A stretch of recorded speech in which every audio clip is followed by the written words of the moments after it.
আসসালামু আলাইকুম ওয়া রাহমাতুল্লাহি ওয়া বারাকাতুহু। ইন্নাল হামদালিল্লাহ ওয়াসসালাতু ওয়াসসালামু আলা রাসূলিল্লাহ মাল্লা নাবিয়্যা বাদা। বাংলাদেশ একটি ইসলামী রূপরেখার উপরে দাঁড়ানো সমৃদ্ধময় সোনার বাংলাদেশ। এদেশের মানুষ ইসলাম প্রিয়, হৃদয়ের সর্বোচ্চটুকু দিয়ে ইসলামকে ভালোবাসে, আলেম ওলামাকে মহব্বত করে।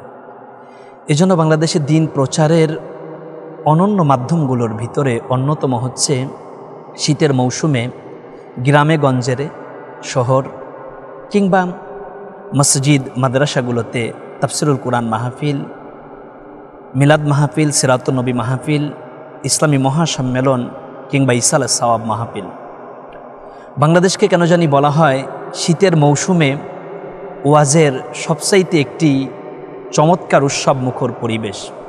আমরা ছোট্টবেলায় বইয়ের মধ্যে পড়েছি, গ্রামের চাষিরা যখন ধান কাটে গ্রামে গ্রামে শুরু হয় নবান্নের উৎসব। ঠিক তেমনি করে বাংলাদেশে যখন শীতের মৌসুম চলে আসে তখন ইসলাম জানার জন্য, বোঝার জন্য, ইসলামকে কলিজার মধ্যে ধারণ করার জন্য মানুষ আয়োজন করে থাকে বিভিন্ন ধরনের মোবাইল প্রোগ্রাম। এই ওয়াজ মাহফিলগুলো বাংলাদেশের ইসলাম প্রচারের এক অনন্য মাধ্যম। আলেম ওলামা, পীর মাশায়েখ, দরবারের অনেক মানুষেরা যারা রাত জেগে কষ্ট করে করে দেশের এই প্রান্ত থেকে অন্য প্রান্তে ছুটে চলেন আল্লাহর কোরআনের দাওয়াত পৌঁছানোর জন্য। কারণ আলেম ওলামা যে কোরআনের দাওয়াত দেন, এইটা মূলত আলেম ওলামা নিজের থেকে দেন না, কারণ আল্লাহর বিধান মোতাবেক তারা দেন। কারণ আলেম তো কথা বলবে আল্লাহর কোরআন থেকে, কারণ মান ক্বালা বিহি সদাকা, যারা কোরআন ও হাদিসের কথা বলে তারা মহা সত্য কথা বলে। এ ব্যাপার আল্লাহ রাব্বুল আলামিন বলেছেন, ওমান আসদাকু মিনাল্লাহি হাদিসা, আল্লাহর কোরআনের কথা যারা বলে তাদের চাইতে মহা সত্য কথা এই পৃথিবীর মধ্যে আর কেউ বলে না। সুবহানাল্লাহি ওয়া বিহামদিহি। আলেম ওলামা কোরআনের ফেরিওয়ালা। তাই তো নির্ঘুম রাত পেরিয়ে আলেম ওলামা রাতের পর রাত জেগে আল্লাহর কোরআনের কথাগুলো জাতির সামনে সত্য উপস্থাপনী দিয়ে যাচ্ছেন। আল্লাহ যেন এদেশের আলেম ওলামা, পীর মাশায়েখ, দরবার, ইসলামী দলগুলোর উপরে রহম দেন। তার আপন কুদরতে আল্লাহ যেন এই দলগুলোকে বেষ্টন করে রাখেন। আলেম ওলামার সামনে শীতের মৌসুমে কোরআনের কথা বলার জন্য আপনারা ছুটে চলবেন দেশের এই প্রান্ত থেকে ও প্রান্ত পর্যন্ত। আপনারা সতর্কতা অবলম্বন করুন। সময়ের চেয়ে জীবনের দাম অনেক বেশি। তাই তো আপনারা তাড়াহুড়া করে কোনো মাহফিলে অ্যাটেন্ড করতে হবে এই চিন্তা বাদ দেন। হয়তো আপনি একটি মাহফিল থেকে হাদিয়া পাবেন, কমিটির সাথে আপনার কমিটমেন্ট ঠিক থাকবে, আপনি ওয়াদা দিয়েছেন, ওয়াদা রক্ষার্থে আপনি অনেক কষ্ট করে যাচ্ছেন, কিন্তু আল্লাহ না করুক একটি দুর্ঘটনা ঘটে গেল, আপনার পরিবার সারা জীবনের জন্য কান্না করবে। হয়তো মাহফিল কমিটি আপনাকে ভুলে যাবে। এই যে আমার অত্যন্ত আদরের এবং স্নেহের ছোট্ট এক ভাই ছিল, ফরিদপুরের কৃতি সন্তান, অল্প সময়ের মধ্যে কোরআনের ময়দানে তার অনেক বড় পদচারণা ছিল। সর্বশ্রেণী পেশার মানুষ, আলেম ওলামা সকলের হৃদয়ে জায়গা করে নিয়েছিল আমার ছোট্ট এই আদরের হাফেজ করি মাওলানা মঈনুল। ফরিদপুর বাড়ি। মঈনুল আজকে কয়েক বছর দুনিয়ার থেকে বিদায় নিয়েছেন। মানুষ মঈনুলকে ভুলে গিয়েছে। হয়তো আমি আপনি কোরআনের ময়দানে কথা বলার জন্য নির্বিঘ্নে আমাদের ছুটে চলা দেশের এই প্রান্ত থেকে ও প্রান্ত পর্যন্ত আমাদেরকেও হয়তো একদিন মানুষ মরণের পরে ভুলে যাবে। এটাই স্বাভাবিক। কারণ মানুষ যদি মৃত্যুর শোক না ভুলতো তাহলে মানুষ তার সামনের দিনগুলো অগ্রসর হতে পারতো না, সামনে চলতেই পারতো না। এজন্য হয়তো আমাকে আপনাকে একদিন মানুষ ভুলে যাবে, কিন্তু ভুলে যাওয়ার পরও আমাদের ভালো কিছু কর্মগুলো থেকে যাবে।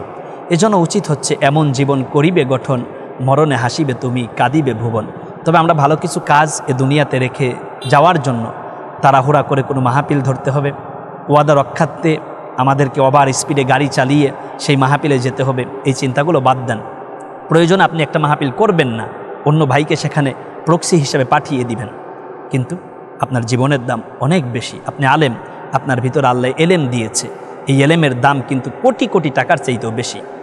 কত টাকা আপনাকে হাদিয়ে দেয় একটা মাহফিল থেকে? 20, 50, 1 লাখ টাকা। কিন্তু আল্লাহ আপনার ভিতরে যে এলেম দিয়েছে, এই এলেমের দাম, কোরআনের দাম পৃথিবীকে যদি আপনাকে দিয়ে দেয় তারপরেও কিন্তু আপনার এলেমের দাম হবে না, বরং আপনি কিন্তু অনেক বড় এক নেয়ামত। আপনার কিন্তু অনেক দাম রয়েছে, আপনার অনেক মূল্য রয়েছে। আপনি সামান্য একদিকে ছুটতে গিয়ে আপনার জীবনটা নষ্ট করে দিবেন না, আপনার ভবিষ্যৎটা অন্ধকার করে ফেলবেন না।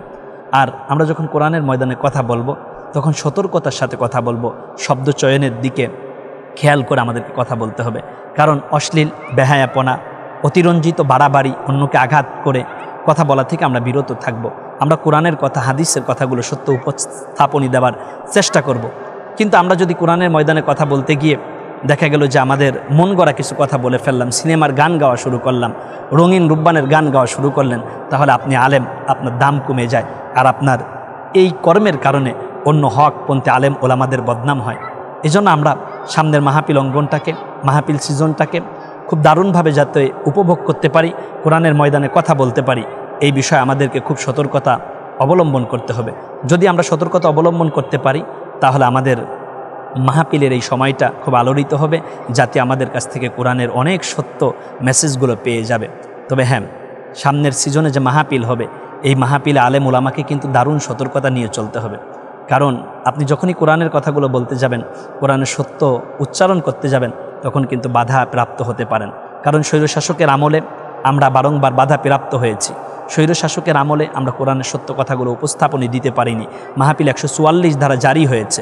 এখনও আপনি যখন আল্লাহর জমিন, আল্লাহর দিন কায়েমের ব্যাপারে কথা বলবেন, আলেম ওলামাকে এক প্ল্যাটফর্মে দাঁড় হওয়ার জন্য আপনি আহ্বান করবেন, মানুষকে যখন আলেম ওলামার পক্ষে সাপোর্ট দেওয়ার জন্য আপনি কথা বলবেন, তখন স্বৈরশাসকের কিছু পেতাত্তা যারা আল্লাহর জমিন, আল্লাহর দিন কায়েম চায় না, তারা তাগুতের পাচাটা গোলাম হয়ে ক্ষমতা নিয়ে তারা এই দুনিয়াতে দুর্নীতি করতে চায়, এই দেশে তারা রাজত্ব কায়েম করতে চায়।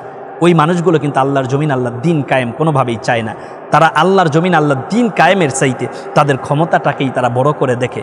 এই জন্য আল্লাহর জমিন, আল্লাহর দিন কায়েমের ব্যাপারে তারা সবচাইতে বড় বাধা দেবে, অন্তরায় হয়ে দাঁড়িয়ে যাবে। এই জন্য আলেম ওলামা খুব সতর্কতার সাথে কথা বলতে হবে, যাতে করে অতিরঞ্জিত বাড়াবাড়িমূলক কোনো কথার কারণে একটি মাহফিলের ময়দান, কোরআনের ময়দান, বর্ণাঢ্য আয়োজন, সওয়াবপূর্ণ রহমত দিয়ে ঘেরা এই অনন্য আয়োজন যাতে নষ্ট না হয়, এদিকে খেয়াল রাখতে হবে। কারণ আপনাকে টার্গেট করে এরকম কিন্তু বহু নজির বাংলাদেশে আছে। স্বৈরশাসকেরা, জালিমেরা আলেম ওলামাকে টার্গেট করে তাদেরকে সিস্টেমে, কৌশলে গাড়ি চাপা দিয়ে দুনিয়ার থেকে বিদায় করে দিয়েছে। আলেম ওলামাকে গুম করেছে, আলেম ওলামাকে ফাঁসি দিয়েছে, আলেম ওলামাকে হত্যা করেছে। তার মানে আপনি যখন স্বৈরশাসক কিংবা জালিমদের, পেতাত্তাদের রসানলে পড়ে যাবেন, তখন কিন্তু তারা চাইবে পথের কাঁটা হিসেবে আপনাকে সরিয়ে দিতে। আপনি আলেম, এটা তারা ভাববেই না। তারা চায় ক্ষমতা, তারা আল্লাহর জমিন, আল্লাহর দিন কায়েম চায় না। এই জন্য আল্লাহর জমিন, আল্লাহর দিন কায়েমের জন্য আলেম ওলামাদের বড় বেশি প্রয়োজন, এবং ময়দানে আপনাদের শক্ত অবস্থানও দরকার। তবে হিকমাতের সাথে কথা বলতে হবে। উদউ ইলা সাবিলি রব্বিকা বিল হিকমা ওয়াল মাউইযাতিল হাসানা। আপনি হিকমাত দিয়ে, কৌশলে, সুন্দর কথা দিয়ে জাতিকে সচেতন করবেন, এমনভাবে কথা বলবেন, মারবেন ডুয়ায় লাগবে বেড়ায়। তার মানে আপনি কথা এমনভাবে বলবেন, কথা বলবেন প্যান্ডেলে, কিন্তু এটা মাইরে দেবেন অ্যাঙ্গেলে। আলেম ওলামা যদি আপনাদের হিকমা, আপনাদের কৌশল, আপনাদের দূরদর্শিতা, আপনাদের মেধা বুদ্ধি দিয়ে যদি আপনারা কথা বলতে পারেন, তাহলে যাতে আলেমদের প্রতি অনেক বেশি উইকনেস হয়ে যাবে। এমনিতেই যাতে আলেমদেরকে ভালোবাসে, আলেমদের প্রতি শ্রদ্ধা ভালোবাসা বেড়ে যাবে, আলেমদের পক্ষে থাকবে, আলেমদের দল করবে, আলেমদের বাক্সে তারা আগামী নির্বাচনে ভোট দেবে। আলেমরা যদি বিজয়ী হয়ে যায়, তাহলে আল্লাহর জমিন, আল্লাহর দিন কায়েমটা সহজ হয়ে যাবে। বক্তা ভাইয়েরা, আপনারা জাতির সূর্য সন্তান, দিনের অনেক বড় খেদমত আপনারা করে যাচ্ছেন। আপনাদের সুস্থিতা এবং দীর্ঘ নেক হায়াত কামনা করছি। আল্লাহ যেন ইলমে মাহারাত দিয়ে সকল আলেম ওলামাকে বাকি জীবন কোরআনের ময়দানে আরও বেশি করে খেদমত করবার তৌফিক করে দেন। আল্লাহ যেন আমাদেরকে রহম করেন। আমার ছোট্ট সোনার বাংলাদেশকে যেন আল্লাহ তারা আপন দয়া এবং রহমত দিয়ে ধন্য করেন। এ জমিন যেন আল্লাহর কোরআন দিয়ে চলে। দীপ্ততায় শপথ নেন দেশবাসী, ছাত্র, শ্রমিক, কামার, তাঁতি, জেলে, আলেম উলামা, পীর, মাশায়েখ, চাকুরিজীবী, পুলিশ, প্রশাসন, সকলেই দীপ্ততায় একটি শপথ নেন। 53 বছরে আপনারা বহু দল দেখেছেন, শুধু একটাই দল দেখা বাকি আছে, আল্লাহর কোরআনের দল। সব দল দেখা শেষ, আল কোরআনের বাংলাদেশ। এই স্লোগান নিয়ে সামনের দিকে আগান, আলেম ওলামার পক্ষে অবস্থান করুন। আগামী নির্বাচনে আলেম ওলামার পক্ষে আপনারা ভোট দেন, তাহলে আলেম ওলামা আপনার আমানত যথার্থভাবে পালন করবে। আপনার আমানতকে তারা খেয়ানত করবে না।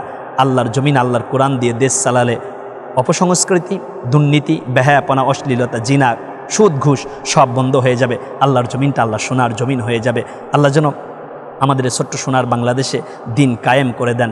দিন কায়েমের স্বপ্ন আমরা লালন করি, ধারণ করি। আল্লাহ যেন সহজ করেন, তার দয়া দিয়ে আমাদেরকে ধন্য করেন। আসসালামু আলাইকুম ওয়া রাহমাতুল্লাহি ওয়া বারাকাতুহু।